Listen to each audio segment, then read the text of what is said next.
Operational research conducted by the SITG in close coordination with Isabela Provincial Police Office led to the identification of one of the suspects, identified as Alan De Los Santos, a known gun-for-hire personality and who has strings of warrant of arrest for statutory rape and sexual assault. Kinilala ang suspect na si Alan De Los Santos na pag-alaman na isang hired killer si De Los Santos at naaresto ito dahil sa kasong statutory rape at sexual assault.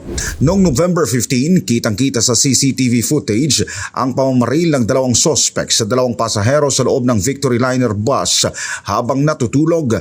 Mas lumakas pa nila ang kaso laban sa suspect ng kusang nagbigay ng extrajudicial confession at sinabi nitong inupahan sila ng anak ng biktima para ipapatay ang ina sa halagang 60,000 piso.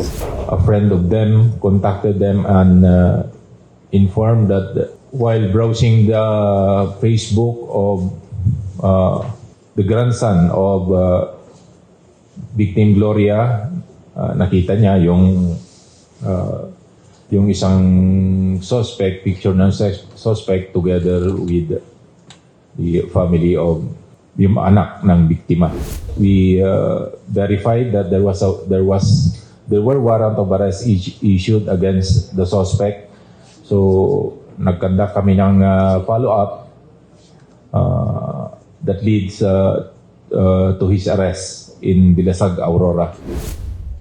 Upon establishing the suspect's identity, extensive follow-up operation was conducted by SITG that resulted in the arrest of Alan De Los Santos on November 20, 2023 in Dilasag, Aurora.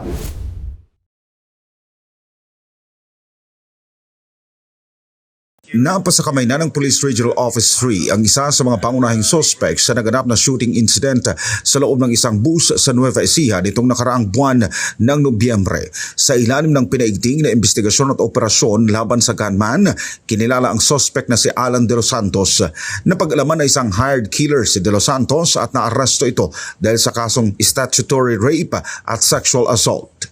As agent of the state, tripled its effort to track down the two gunmen seen in the Victory Liner dashcam and identify other personalities behind this gruesome murder, leading to the development of the case and its subsequent solution. Operational research conducted by the SITG in close coordination with Isabela Provincial Police Office led to the identification of one of the suspects, identified as Alan De Los Santos, a known gun-for-hire personality and who has strings of warrant of arrest for statutory rape and sexual assault. Upon establishing the suspect's identity, extensive follow-up operation was conducted by SITG that resulted in the arrest of Alan De Los Santos on November 20, 2023 in Dilasag, Aurora. We verified that there were warrant of arrest issued against the suspect. So nagconduct kami ng follow-up that leads to his arrest in Dilasag, Aurora. The pieces of evidence were likewise subjected for examinations. Mas lumakas pa nila ang kaso laban sa suspect ng kusang nagbigay ng extrajudicial confession at sinabi nitong inupahan sila ng anak ng biktima para ipapatay ang ina sa halagang 60,000 piso. Mula rito, agad na napagtagpi-tagpi ng mga otoridad ang pangyayari nang matuklasan nila ang posibleng kaugnayan ng anak ng biktima sa mga suspect.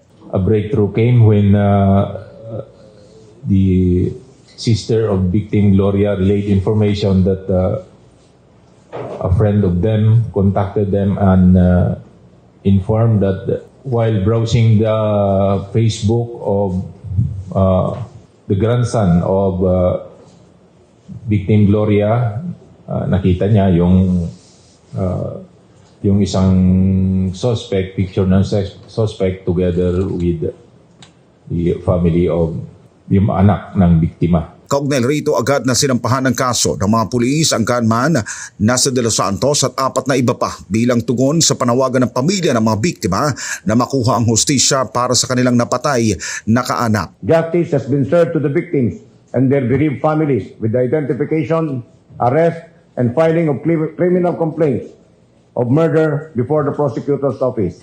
Noong November 15, kitang-kita sa CCTV footage ang pamamaril ng dalawang sospek sa dalawang pasahero sa loob ng Victory Liner bus habang natutulog bago mabilis na bumaba ang mga sospek matapos na isagawa ang krimen.